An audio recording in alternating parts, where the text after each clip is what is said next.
বাঁকুড়া জেলা জমিয়তের গুরুত্বপূর্ণ সভা, কুরবানিতে আইন মেনে চলার আহ্বান।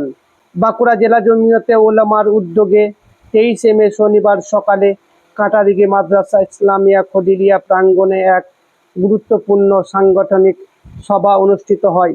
সকাল 9টায় শুরু হওয়া এই সভায় উপস্থিত ছিলেন বাঁকুড়া জেলা জমিয়তের সভাপতি মাজহারুল ইসলাম, সম্পাদক হাফেজ আকিল আহমদ সহ বিভিন্ন শাখার সভাপতি, সম্পাদক, সদস্যবৃন্দ এবং রাবেতাভুক্ত মাদ্রাসাগুলির কমিটির প্রতিনিধিরা। পবিত্র কোরআন তেলাওয়াতের মাধ্যমে সভার সূচনা হয়। সভায় সংগঠনের কার্যক্রম ও জেলার বিভিন্ন মাদ্রাসার প্রশাসনিক বিষয় নিয়ে বিস্তারিত আলোচনা করা হয়। বিশেষভাবে আসন্ন কুরবানিকে সামনে রেখে আইন মেনে চলার উপর গুরুত্ব আরোপ করা হয়। সভা থেকে গরু ও মহিষ বাদ দিয়ে অন্যান্য পশু কুরবানি দেওয়ার আবেদন জানানো হয়, যাতে সামাজিক সম্প্রীতি ও আইন শৃঙ্খলা বজায় থাকে। এছাড়াও জেলার সকল মাদ্রাসার রেকর্ড সংরক্ষণ, আয় ব্যয়ের হিসাব এবং অডিট কার্যক্রম নিয়মিত ও হালনাগাদ রাখার বিষয়ে জোর দেওয়া হয়। সংগঠনকে আরও শক্তিশালী ও সুগঠিত করতে কেন্দ্রীয় জমিয়তের নির্দেশিকা অনুযায়ী মাসিক ও সাপ্তাহিক বৈঠক নিয়মিত আয়োজনের সিদ্ধান্ত নেওয়া হয়। সবশেষে মৌলানা জাহাঙ্গীর সাহেবের দোয়ার মাধ্যমে সভার সমাপ্তি ঘোষণা করা হয়।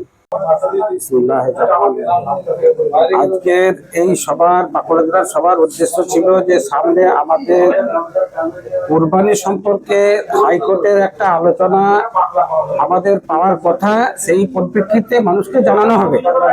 তো আমাদের আজ পর্যন্ত এখন পর্যন্ত যা খবর, তাতে করে কুরবানি সম্পর্কে আমাদের পশু বলতে সরকারি আইনত ভাবে যে সকল পশু নিষিদ্ধ করেছে সেগুলো আমাদের কোরবানি দেওয়া এখনকার মতো আমরা স্থগিত বন্ধ করলাম। কেউ জমিয়তের নির্দেশ অমান্য করে কোনো কাজ করবে না, এটা আমরা জানিয়ে দিচ্ছি। আমরা জমিয়তের তরফ থেকে যাতে করে পশু, ওই ধরনের পশু না কোরবানি করা হয় যেগুলো সরকারি আওতায় নিষিদ্ধ করা হয়, উদ্দেশ্যে গেছে। প্রশ্ন দ্বিতীয় হচ্ছে যে বর্তমান পরিস্থিতিতে মাদ্রাসা বা মসজিদ তৎসংলগ্ন ওয়াকফ সম্পত্তি সহ আরো যে সকল পঠন পাঠনের পদ্ধতি নিয়ে যে সকল আলোচনা আসছে, সেটাকে আমরা সতর্ক করে দিলাম মাদ্রাসাওয়ালার দিকে যে সমস্ত ডকুমেন্টস 1 থেকে 8 রকমের ডকুমেন্ট তারা যেন তৈরি রেখে মজুদ রাখে। যদি কোনো অসুবিধা থাকে তাহলে জেলার সাথে আলোচনা করে আমরা তার সমাধানের জন্য চেষ্টা করি। এই সংগঠনের আগামী পরিকল্পনা কি? আগামী পরিকল্পনা হচ্ছে যে আমাদের সাংগঠনিক ক্ষমতা আরো বাড়াতে হবে। কেন্দ্র জমিয়তের নির্দেশ রয়েছে, রাজ্য জমিয়ত আমাদেরকে জানিয়েছে যে প্রত্যেকটা পঞ্চায়েত স্তরে কোনো গ্রাম বাদ যাবে না। মুসলিম গ্রামের জায়গাতে আমাদেরকে শাখা হিসেবে পৌঁছাতে হবে। শাখায় হচ্ছে মূল ভিত, শাখার মাধ্যমেই দিল্লির বড় জায়গার ক্ষমতা পাওয়া যায়। আপনার নাম পরিচয়? আমার নাম আমি মাজহারুল শেখ, বাঁকুড়া জেলা জমিয়তুল উলামা হিন্দ সভাপতি। সবার উদ্দেশ্য বলতে ভারতের আইন ব্যবস্থাকে যাতে আমরা শ্রদ্ধা করি এবং আমাদের মুসলিম সমাজকে সচেতন করা যায়, সেই বিষয়েই আমরা আজকে মিটিং ডেকেছি।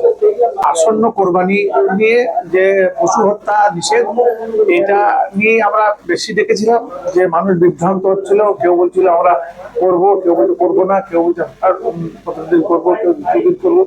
এটা একটা নিয়ে আমরা যাতে এটা মানে ভারতের আইন যেভাবে রয়েছে সেটা যাতে হয় সেই নিয়ে আলোচনা করলাম যে না, আমরা আমাদের কোন রকম কোনো রিস্ক নেওয়া যাবে না। আমরা গরু বা মহিষ সবাই করবো না। দুটো বিষয় নিয়ে আমরা, এটা একটা।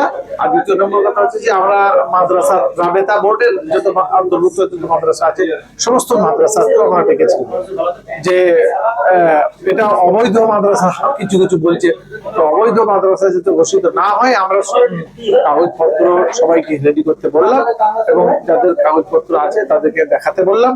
সেই নিয়ে আমরা করেছি যাতে সবাই সচেতন হয়ে যায়। আপনার নাম পরিচয়? আমার নাম আকিল আহমদ, জমিয়তুল উলামা বাঁকুড়া জেলা জমিয়তুল উলামা হিন্দের সেক্রেটারি।